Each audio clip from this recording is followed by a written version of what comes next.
Bismillahirrahmanirrahim. Assalamualaikum warahmatullahi wabarakatuh. Waalaikumsalam warahmatullahi wabarakatuh. Alhamdulillah, alhamdulillahirabbil alamin. Wassalatu wassalamu ala asyrofil anbiya wal mursalin wa ala alihi wa ashabihi wa man tabi'ahum bi ihsan ila yaumiddin. Qala Allah ta'ala fil Qur'anil Karim, badana a'udzubillahi minasyaitonir rajim. Bismillahirrahmanirrahim. Ya ayyuhalladzina amanu taqullaha haqqa tuqatih wa la tamutunna illa wa antum muslimun. Qala Nabiuna Muhammad sallallahu alaihi wasallam, ittaqillaha haitsu kunta wa ati sayyi'ata hasanata tamhuha wa khaliqin nas bi khuluqin hasanin. Bapak Ibu, terutama kedua calon mempelai yang mudah-mudahan selalu dirahmati oleh Allah Subhanahu wa taala. Pada hari ini bersyukur kita kepada Allah Subhanahu wa taala karena pertemuan kita pada hari ini melainkan ada sesuatu yang harus kita mengerti dari Allah Subhanahu wa taala.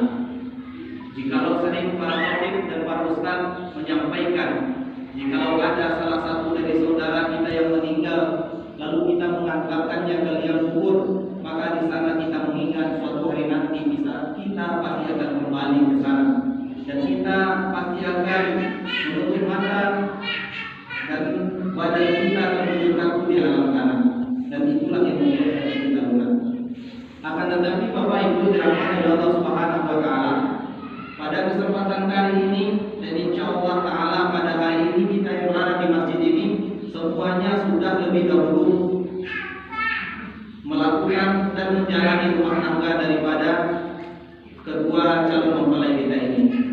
Bapak Ibu dirahmati oleh Allah Subhanahu wa taala, rumah tangga yang sudah kita lalui 5 tahun, 10 tahun, bahkan puluhan tahun yang sudah kita lalui, pastilah di sana kita banyak merasakan bagaimana ujian dan rintangannya. Bagaimana di sana syaitan masuk ke dalam rumah tangga untuk memisahkan rumah tangga kita yang sudah bahagia.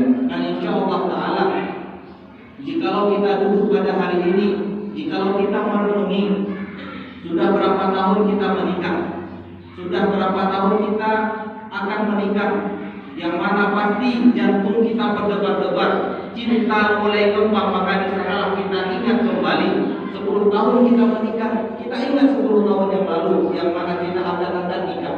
Maka insya Allah di sana berapa banyak persoalan rumah tangga kita, permasalahan kita, dengan kita kembali mengingat suasana kita akan menikah dahulu dengan cinta yang membara, insya Allah berapa besar permasalahan kita dengan kita kembali mengingat kenangan manis saat seperti saat sekarang ini. Insya Allah Allah akan mudahkan urusan kita. Bapak Ibu yang dirahmati oleh Allah Subhanahu wa taala, insya Allah pada saat kali ini kita akan sama-sama menjadi saksi pernikahan antara dua saudara dan saudari kita. Bukan hanya saksi di dunia, insya Allah sampai akhirat nanti kita juga akan menjadi saksi atas halalnya hubungan mereka ini, yang mana hubungan betul-betul dicintai oleh Allah Subhanahu wa taala. Bapak Ibu yang dirahmati oleh Allah Subhanahu wa taala, Nabi kita Nabi Muhammad sallallahu alaihi wasallam menjelaskan bahwasanya sesoleh-soleh manusia, setaat manusia mengabdikan jiwa raganya kepada Allah Subhanahu wa taala, maka kesolehannya baru disebutkan setengah, dan setengahnya lagi akan menjadi sempurna jikalau dia menikah. Sebab itulah Rasulullah SAW mengatakan, sesungguhnya nikah itu sunnahku, nikah sunnati. Menikah merupakan bagian dari sunnahku. Barang siapa yang tidak suka dengan sunnahku, bukan dari golonganku. Bapak Ibu dirahmati oleh Allah Subhanahu wa taala, jikalau kita melihat sunnah menikah, ajaran syariat menikah yang telah ditetapkan oleh Rasulullah SAW, merupakan ladang amal yang sangat luar biasa, Bapak Ibu. Jikalau seorang hamba bangun di sepertiga malam dengan berharap bertemu dengan Allah Subhanahu wa taala, seluruh hafalannya dia keluarkan, dia lantunkan di hadapan Allah Subhanahu wa taala, yang mana para malaikat menjadi saksi dan akan mendoakan, mengaminkan seluruh permintaannya. 1 jam misalkan, maka apa kebaikannya dihitung 1 jam mulai dia bangun dari sholat kemudian mengakhiri sholat tersebut. Dan kemudian kita lihat lagi di ibadah Akan tetapi Bapak Ibu yang dirahmati oleh Allah, sangat berbeda sekali dengan ibadah nikah ini. Jikalau seseorang dia menikah di umur 25 tahun, kemudian Allah Subhanahu wa taala takdirkan dia mati di umur 65 tahun, puluhan tahun ketika dia menikah siang dan malam di setiap detiknya, itu merupakan ibadah, waktu ibadah dari Allah Subhanahu wa taala. Jadi Bapak Ibu yang dirahmati oleh Allah Subhanahu wa taala, oleh karena itulah Rasulullah sallallahu alaihi wasallam saking pahamnya beliau, karena ibadah nikah ini merupakan ibadah yang luar biasa, berbeda dengan ibadah yang lain. Puluhan tahun pahala yang Allah Subhanahu wa taala akan berikan kepadanya. Bahkan jikalau dia sukses, dia nanti bukan hanya menjadi suami istri dunia, bahkan Allah Subhanahu wa taala akan abadikan dia menjadi suami istri di akhirat. Jadi Bapak Ibu, jikalau kita kembali mengingat doa yang Rasulullah ajarkan, jikalau kita mendapati saudara kita, bahkan Rasulullah mendapati sahabat beliau menikah, apa doanya? Doa yang beliau bacakan adalah barakallahu laka wa baraka 'alaika wa jama'a bainakuma fil khair. Jadi barakallahu laka, semoga Allah Subhanahu wa taala memberikan berkah kepadamu. Wa baraka 'alaika, yang kedua ini juga berkah Bapak Ibu. 'Alaika wa laka, apa perbedaannya? Yang pertama ini laka adalah semoga Allah Subhanahu wa taala berikan berkah terhadap keluarga kalian dalam keadaan senang dan bahagia. Jadi Bapak Ibu, tujuan menikah ini adalah menjadi kesenangan dan kebahagiaan. Jadi kalau ada orang menikah satu hari kalian baca yang lama, itu perlu diintrospeksi kembali apa tujuan pernikahan mereka. Kenapa tidak dapati bahagia? Sementara dalam hadis Rasulullah mendoakan semoga Allah Subhanahu wa taala berkahi kalian dalam keadaan bahagia. Kemudian wa baraka 'alaika, dan semoga Allah Subhanahu wa taala berikan juga berkah kepada kalian dalam keadaan tidak senang atau tidak bahagia. Jadi Bapak Ibu ini dirahmati oleh Allah Subhanahu wa taala, dalam doa ini sangat luar biasa Bapak Ibu. Sesungguhnya dalam rumah tangga ini sangat luar biasa. Ada senangnya, ada susahnya. Dalam susah pun kita mendoakan saudara kita, semoga Allah Subhanahu wa taala berkahi. Jikalau suatu ketika mendapati sebuah permasalahan hingga terjadi sebuah pertengkaran, hendaknya dalam pertengkarannya juga Allah Subhanahu wa taala turunkan berkah. Wa jama'a bainakuma fil khair, dan semoga Allah Subhanahu wa taala menyatukan kalian berdua dalam kebaikan. Nah, Bapak Ibu yang dirahmati oleh Allah Subhanahu wa taala, dalam hadis ini, dalam doa yang kita bacakan setiap saudara kita yang menikah, maka kita paham sesungguhnya pernikahan merupakan apa? Jikalau diniatkan untuk mencari ridho Allah Subhanahu wa taala, pernikahan merupakan ibadah yang tinggi di sisi Allah Subhanahu wa taala. 10 tahun dia menikah, 10 tahun pula pahala dari Allah Subhanahu wa taala di setiap detiknya, di siang maupun di malamnya. Dan itu apa? Tidak dapat kecuali apa? Kita paham di manakah letak berkah Allah Subhanahu wa taala. Nah, Bapak Ibu dirahmati oleh Allah Subhanahu wa taala, pada kesempatan kali ini insyaallah untuk nasihat pernikahannya kita kembali mengambil nasihat pernikahan dari para salaf kita dahulu. Kita ambil saja nasihat dari Imam Ahmad radhiyallahu anhu. Bapak Ibu dirahmati oleh Allah, Imam Ahmad radhiyallahu anhu beliau memiliki seorang anak laki-laki. Dan ketika beliau melihat anak laki-lakinya sudah sanggup untuk menikah, agar bisa terhindar dari godaan syahwat yang akan menyesatkan dan membutakan dirinya, maka ketika itulah Imam Ahmad menyiapkan anaknya untuk menikahi seorang wanita yang salehah. Nah, ketika anaknya akan dinikahkan dengan seorang wanita, Imam Ahmad ini memberikan beberapa nasihat Bapak Ibu kepada anaknya. Wahai anak bujangku, sebentar lagi kamu akan melepas masa bujangmu dan kamu akan menikah dengan seorang wanita. Maka anakku, ada beberapa nasihat yang akan kusampaikan kepada dirimu agar pernikahanmu sesuai dengan apa yang diinginkan oleh Rasulullah kepada setiap umatnya, yaitu mendapatkan berkah di setiap saat. Nasihat yang pertama, wahai anakku, cintailah istrimu. Sesungguhnya wanita itu jikalau sudah menjadi istri kita untuk mendapatkan cinta kita. Nah, Bapak Ibu dirahmati oleh Allah Subhanahu wa taala. Jadi yang pertama apa? Nasihat Imam Ahmad kepada anak laki-lakinya, cintailah istri kita. Jadi yang dicintai itu adalah istri kita. Jangan sampai kita mencintai istri yang bukan haknya untuk kita cintai. Maka disinilah kita paham Bapak Ibu yang dirahmati oleh Allah Subhanahu wa Ta'ala. Salah satu kiat setan jikalau seseorang dia sudah menikah, maka apa? Maka dia akan membuat orang lain atau wanita lain itu lebih baik daripada istrinya. Dan disinilah Imam Ahmad mengatakan, berikanlah cintamu sepenuhnya kepada istrimu. Kemudian nasihat yang kedua, wahai anakku, setelah kamu mencintai istrimu dengan sepenuh hati, kemudian ekspresikanlah cintamu. Sesungguhnya wanita itu, istri itu butuh mendapatkan apa? Ekspresi cinta dari suaminya. Betul ya Ibu? Betul ya Ibu? Jadi Bapak Ibu dirahmati Allah. Terkadang kan Bapak Ibu dirahmati Allah, istri itu kan matanya, atau ibu itu kan matanya Allah Bapak Ibu. Udah, lain saya muda apa?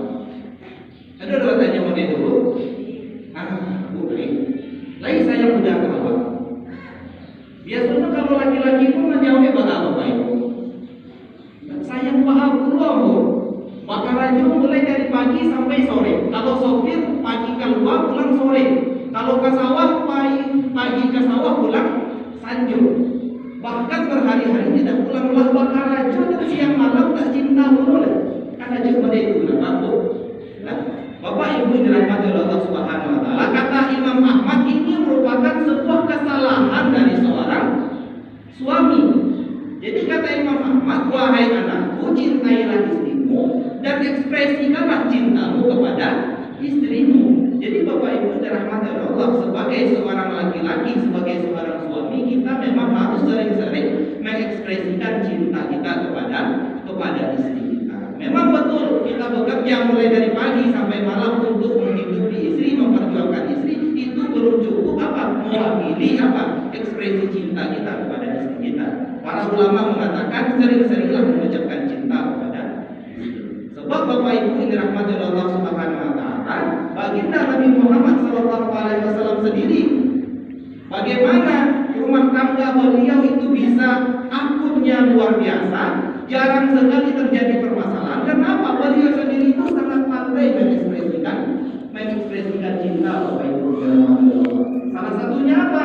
Salah satunya dalam hadis kita dapati Rasulullah itu suka minum dari gelas bekas bibirnya Bunda Aisyah radhiyallahu anha. Seperti itu Bapak Ibu. Kemudian Bapak Ibu yang kedua, yang ketiga, wahai anakku, sesungguhnya wanita itu memiliki kelemahan. Allah sendiri yang menciptakan wanita. Dalam waktu 1 bulan 30 hari Allah Subhanahu wa Ta'ala itu berikan 7 hari waktu libur untuk wanita sebagai waktu istirahat. Nah, Bapak Ibu dirahmati oleh Allah Subhanahu wa Ta'ala, sebagai calon suami istri, terutama nasihat kepada suami nantinya, sesungguhnya wanita itu ada sebuah kelemahan yang Allah Subhanahu wa Ta'ala berikan kepadanya. Allah sendiri yang menciptakan yang paling berhak terhadap wanita. Allah sendiri malah memberikan waktu libur selama 1 bulan, yaitu 7 hari. Yang mana sholat diwajibkan 5 kali sehari semalam. Jikalau bertemu dengan waktu ini, maka apa? Allah Subhanahu wa Ta'ala tentukan. Jadi Bapak Ibu dirahmati oleh Allah Subhanahu wa Ta'ala. Dan terkadang kan ibu kan aja mengijen aku tidak, ya kan Bu? Kadang-kadang istri itu kan mengatakan, Abi udah panen lah ya. Terkadang Bapak Ibu yang dirahmati oleh Allah Subhanahu wa Ta'ala, di zaman yang seperti ini kita sudah banyak mengenal pengajian, kita sudah banyak mengenal ceramah-ceramah dari para ustaz. Terkadang ketika istri mengatakan seperti ini, apa? Suami mengatakan, wahai istriku, teguhlah dirimu, sesungguhnya seorang wanita muslimah soleha itu kalau hidup di akhir zaman harus hidup dengan tegar dan kuat. Kadang seperti itu Bapak Ibu dirahmati oleh Allah. Tahukah kamu tidak, ketika Fatimah istrinya, ketika Fatimah anaknya Nabi Sallallahu Alaihi Wasallam, beliau mengatakan lelah kepada suaminya Ali, minta pembantu kepada ayahnya Nabi Muhammad, apa kata Rasulullah? Bacalah la ilaha illallah wa la syarikalah, dan sampai seterusnya. Nah, Bapak Ibu dirahmati Allah, jikalau istri mengatakan seperti ini, ya terkadang kita tidak perlu mengatakan hal yang panjang atau memberikan nasihat yang panjang atau berbelit-belit. Kita kita harus mengerti bagaimana kesusahan dan kelelahannya. Kemudian yang selanjutnya, wahai anakku, kata Imam Ahmad, setelah kamu memiliki istri nanti dan kamu tinggal di rumah, maka apa? Biarkanlah rumahmu itu istri yang mengatur. Jadi kamu tidak perlu ikut-ikutan mengatur bagaimana tata rumahmu. Sesungguhnya rumah merupakan apa? Merupakan sebuah istana atau kastil bagi seorang wanita. Kamu ikut-ikutan mengatur rumah itu sama saja kamu membangunkan seekor singa. Nah, Bapak Ibu dirahmati oleh Allah Subhanahu wa taala.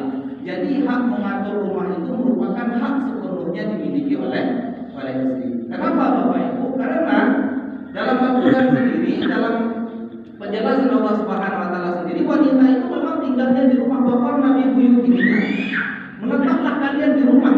Jagalah diri di rumah, jagalah harta suamimu di rumahmu. Janganlah kamu keluar kecuali dengan izin suami. Nah, Bapak Ibu dirahmati oleh Allah, oleh karena itu kata Imam Ahmad, jikalau kita menikah memiliki keluarga, kita serahkan sajalah urusan pengaturan kepada istri sepenuhnya. Karena apa? Salah melamu itu di rumah barang pada waktu sore juga di rumah.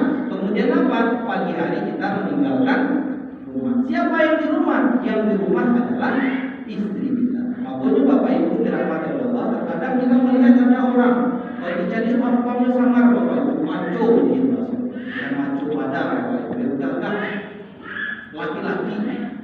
Ketika kita rupanya, kok jadi rumahnya warnanya warna pink Bapak Ibu, banyak bunga, banyak rumah-rumah. Ternyata apa? Ini merupakan selera dari istrinya. Oleh karena itu, jikalau kita sudah membangun rumah tangga, kita serahkan sajalah pengaturan rumah kepada istri. Karena apa? Istri yang berada di rumah. Jikalau kita menetapkan bagaimana tata rumah sesuai dengan selera kita, nanti Bapak Ibu yang namanya orang rumah di rumah, kalau harus izin dengan kita, maka apa? Ketika itu dia bosan di rumah, setelah rumah mendekor dan senang hati, dan dia keluar tanpa izin, maka dia berdosa. Bapak Ibu dirahmati oleh Allah, hal yang membuktikan lagi rumah sangat sensitif, dan itu diperuntukkan bagi kaum wanita atau kaum istri. Sampai-sampai Bapak Ibu, sampai di akhirat pun, di surga pun, seorang wanita itu meminta rumah Bapak Ibu. Kita lihat doa dari Bunda Asyah, istri dari Fir'aun. Apa doa beliau? Rabbi ibni laka baitan fil jannah. Ya Allah, bangunkanlah untukku sebuah rumah di surga. Ini membuktikan Bapak Ibu, masalah rumah memang harus kita berikan kuasa sepenuhnya terhadap wanita. Sampai-sampai seorang wanita pun di surga dia meminta sebuah rumah kepada Allah Subhanahu wa taala. Berbeda dengan laki-laki Bapak Ibu. Kalau laki-laki apa yang diminta Bapak Ibu? Laki-laki yang diminta adalah bidang. Kita Bapak Ibu, ya apa? Laki-laki pasti meminta bidang. Kalau rumah itu yang penting bisa betul apa? Itulah perbedaan antara suami dan istri. Kemudian selanjutnya Bapak Ibu dirahmati oleh Allah Subhanahu wa taala, sesungguhnya jikalau kamu menikah nanti, maka kunci surga istrimu berada di tanganmu. Nah, ketika kamu sudah memegang kunci surga istrimu, maka ketika itu janganlah kamu memutus hubungannya dengan keluarganya. Bapak Ibu dirahmati oleh Allah, Imam Ahmad mengatakan, wahai anakku, jikalau kamu mentang-mentang sudah memegang kunci surga istrimu, kemudian kamu melarang istrimu bertemu dengan keluarganya, dia rindu dengan keluarganya, kamu larang, maka ketika itulah kamu adalah orang yang zalim, kamu adalah orang yang kejam. Nah, Bapak Ibu dirahmati oleh Allah Subhanahu wa taala, kalau kita lihat sebenarnya, kalau seorang wanita ini Bapak Ibu kan ada sifatnya introvert, sangat tertutup. Saking tertutupnya seorang wanita tersebut, bahkan apa? Dia hanya bisa meneteskan air mata itu di depan ibunya. Bahkan di depan suaminya pun tak sanggup dia mengatakan apa yang ada di hatinya, dan itu hanya bisa di depan ibunya dia mengeluarkan air mata. Bahkan apa? Dia ingin memeluk laki-laki pertama yang dia cintai, yaitu bapaknya. Maka di sini kita harus paham, jikalau seorang suami dia apa? Melihat bagaimana istrinya sudah rindu dengan keluarganya, mungkin mata naya kata karet sekete, Pilih yang mungkin makan adalah agak baguncang bahaya seketika kita paham dia mungkin rindu dengan keluarganya, maka apa? Kita berikanlah izin kepadanya pulang ke rumah orang tuanya 2 hari atau 3 hari kemudian kembali lagi ke rumah. Dan kemudian yang terakhir kata Imam Ahmad, wahai anakku, sesungguhnya wanita itu Allah Subhanahu wa taala ciptakan dari tulang yang bengkok. Nah, tulang yang bengkok ini jikalau terus kamu biarkan dia akan terus bengkok. Dan jikalau kamu terlalu kuat maka tulang ini akan patah. Maka berlaku baiklah kamu kepada istrimu. Nah, Bapak Ibu dirahmati oleh Allah, jikalau kita lihat sesungguhnya dalam sesuatu yang bengkok itu banyak sekali keindahan yang diciptakan oleh Allah Subhanahu wa taala. Jadi wanita itu banyak keindahannya dalam kebengkokannya. Kalau kita cari Bapak Ibu tirai yang ada sebagai pembatas tabir di antara kita itu bengkok atau luring Bapak Ibu. Ada gelombang bengkok Bapak Ibu. Makanya Pak tirai ini apa? Adalah tirai yang mahal. Kalau lurus bagaimana Bapak Ibu ya? Pasti kain sabun mungkin Bapak Ibu atau apalah yang kata-kata itu merupakan tirai yang murah. Maka di sini kata Imam Ahmad, berpandai-pandailah kamu dengan menasehati wanita. Jikalau terlalu keras dia akan patah. Jikalau hatinya sudah luka, maka apa? Yang namanya seorang wanita akan sangat sulit untuk menghilangkan apa? Sebuah kesalahan yang pernah dilakukan oleh suaminya. Dan jikalau terlalu kita biarkan apa? Maka banyak sekali wanita, banyak sekali suami di dunia ini yang menjadi budak oleh istrinya. Kemudian Bapak Ibu dirahmati oleh Allah, itu merupakan nasihat dari untuk suami. Kemudian ada lagi nasihat untuk istri. Nasihat untuk istri ini dari Muhammad bin Zaid ketika anak gadisnya akan menikah, maka ketika itu beliau memberikan nasihat kepada anak gadisnya. Wahai anakku sayang, sebentar lagi kamu akan menjadi istri dari seorang laki-laki. Maka ada beberapa nasihat yang aku pesankan kepadamu. Nasihat yang pertama adalah, wahai anakku sayang, jika kamu sudah menikah nanti, jadilah kamu seorang istri yang qanaah. Jangan sampai gara-gara kamu tidak qanaah, suamimu mencari sesuatu yang haram untuk memenuhi permintaanmu. Wahai anakku sayang, takutlah kamu kepada api neraka Allah Subhanahu wa taala. Bapak Ibu dirahmati oleh Allah Subhanahu wa taala, kalau kita lihat para sahabat yang dahulu, ketika suaminya sebelum melangkahkan kaki keluar, apa kata para sahabat? Wahai suamiku, aku tidak takut dengan kelaparan, akan tetapi aku takut dengan neraka Allah Subhanahu wa taala. Bapak Ibu dirahmati oleh Allah, baik atau buruknya seorang suami dalam mencari nafkah itu sangat tergantung kepada bagaimana istrinya. Jikalau istrinya pernah, istrinya baik, maka apa? Suaminya akan berusaha mencari harta yang halal. Akan tetapi jikalau sebaliknya ya juga akan seperti itu. Hasan Al-Basri rahimahullah, salah seorang ulama besar, ketika itu beliau memasuki sebuah pasar. Ketika masuk dalam sebuah pasar, beliau melihat ada seorang pedagang, kata Hasan Al-Basri, yang menghalalkan segala cara untuk mendapatkan keuntungan. Jikalau harus menipu agar dagangannya laku, maka apa? Dia akan tipu.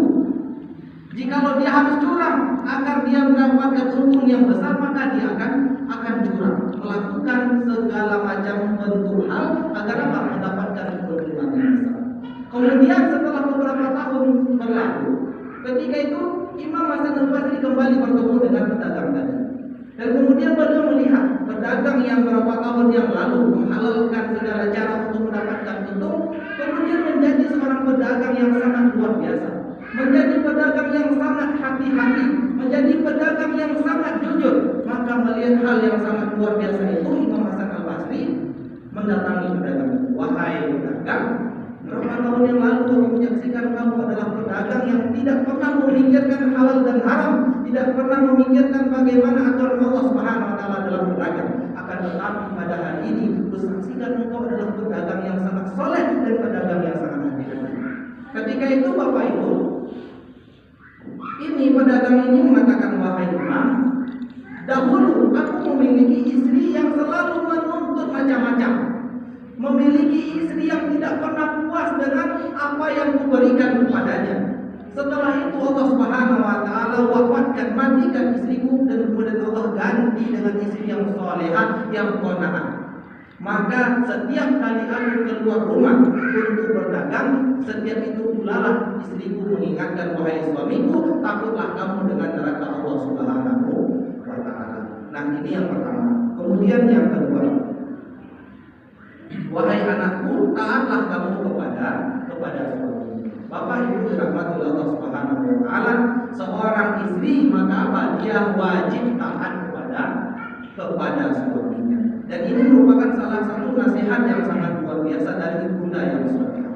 Kalau kita lihat Bapak Ibu, ketaatan orang-orang yang lebih dahulu meninggalkan kita, seperti Bunda Khadijah radhiyallahu anha dan seperti istrinya Nabi Ibrahim, Hajar radhiyallahu anha, semoga Allah Subhanahu wa taala meridhoi mereka berdua.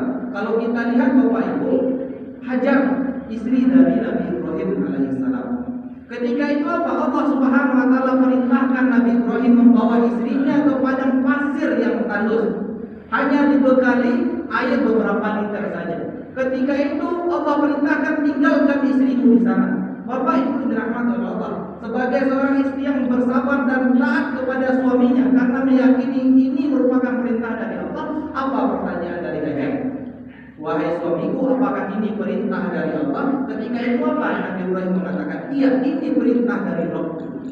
Karena mendengarkan perintah dari Allah, yang dia katakan hanyalah aku mendengar dan aku akan taat, maka dengan atas perjuangan kesabaran dan ketaatannya mencari air untuk anaknya, Bapak Ibu, keliling ke Safa Marwah berulang kali, kemudian akhirnya Allah Subhanahu wa taala berikan air Zam-Zam. Itu karena apa? Karena kesabaran dan ketaatan dari Siti Sarah, istrinya Nabi Ibrahim. Kalau Siti Sarah ketika itu tidak sabar, Bapak Ibu, kembali bertanya kepada Nabi Ibrahim, wahai Ibrahim, teganya kamu meninggalkanku di tempat yang tandus ini tanpa perbekalan yang cukup dan tidak tahu sampai kapan waktunya, sementara kamu kembali bersenang-senang dengan istrimu ke Mesir lagi. Maka apa Bapak Ibu? Niscaya wallahi pada hari ini tidak akan ada air Zam-Zam. Wallahi pada hari ini tidak akan ada syariat kita bersa'i ke Safa dan Marwah. Ini melainkan kenapa? Karena kesabaran dan ketaatan seorang istri. Kalau kita lihat lagi Bapak Ibu dirahmati oleh Allah, Bunda Khadijah radhiyallahu anha, Allah Subhanahu wa taala mengatakan kepada beliau, wahai istriku ya Khadijah, innallaha wasyarti bil baitin fil jannah la saqafi wa la nasaqfi. Wahai istriku Khadijah, sesungguhnya Allah Subhanahu wa taala mengkabarkan kepadamu, Allah beri sebuah surga, sebuah rumah di surga nanti. La saqafi, rumahnya tenang, rumahnya tidak ada orang, sangat menyejukkan. Karena apa Bapak Ibu dirahmati Allah Subhanahu wa taala? Karena ketaatan Bunda Khadijah kepada suaminya, sampai-sampai ketika di dunia rumah beliau hampir-hampir tidak pernah kosong dari datangnya sahabat menemui Rasulullah SAW. Dan Allah gantikan rumah di surga yang mana rumah tersebut tenang dan tidak ada kerugian. Kemudian Bapak Ibu dirahmati Allah Subhanahu wa taala, nasihat selanjutnya adalah, wahai anakku, jagalah mata suamimu, jangan sampai dia melihat keburukan darimu. Wahai anakku, jagalah telinga suamimu, jangan sampai dia mendengar keburukan dari dirimu. Dan kemudian Bapak Ibu dirahmati Allah Subhanahu wa taala, nasihat selanjutnya, wahai anakku, jagalah tidur suamimu. Sesungguhnya seorang laki-laki mengalami kepenatan yang luar biasa di saat mencari nafkah. Maka berikanlah dia tempat peristirahatan yang layak dan nyaman. Sesungguhnya jikalau seorang suami diajak berdiskusi sementara matanya mengantuk, istirahatnya tidak pulas, maka apa? Ketika itu kata beliau emosinya sangat bergelora. Maka apa? Oleh karena itu berikanlah dia tempat istirahat yang nyaman. Kemudian selanjutnya, wahai anakku, berikanlah makanan yang bagus, yang terbaik untuk suamimu. Sesungguhnya jikalau seorang laki-laki perutnya dalam keadaan lapar dan kosong, maka saat itulah jugalah emosinya juga tidak bisa dikendalikan. Kemudian yang terakhir Bapak Ibu dirahmati Allah Subhanahu wa taala, wahai anakku sayang, cintailah keluarga suamimu Dan jikalau kamu mencintai keluarga suamimu, bapaknya kau anggap seperti bapakmu, ibunya kau anggap seperti ibumu, maka dia akan memberikan cinta yang tak terbendung kepada dirimu. Nah, Bapak Ibu dirahmati oleh Allah Subhanahu wa taala, mungkin hanya ini yang dapat kami sampaikan. Mudah-mudahan ini bisa bermanfaat kepada kita semua, terutama kepada kedua mempelai yang akan menjalani rumah tangga ini, dan semoga rumah tangga dari kedua mempelai ini diberkahi oleh Allah Subhanahu wa taala, siangnya, malamnya, dalam keadaan senangnya maupun dalam keadaan tidak senangnya. Begitu juga kita yang sudah menjalani rumah tangga yang bertahun-tahun, semoga kita kembali dikumpulkan oleh Allah, dibangkitkan oleh Allah sebagai suami istri yang sah kembali, yang berbahagia kembali di akhiratnya nanti. Mungkin hanya ini yang dapat kami sampaikan. Lebih dan terkurangnya mohon maaf. Wabillahi taufiq wal hidayah. Assalamualaikum warahmatullahi wabarakatuh. Waalaikumsalam warahmatullahi wabarakatuh.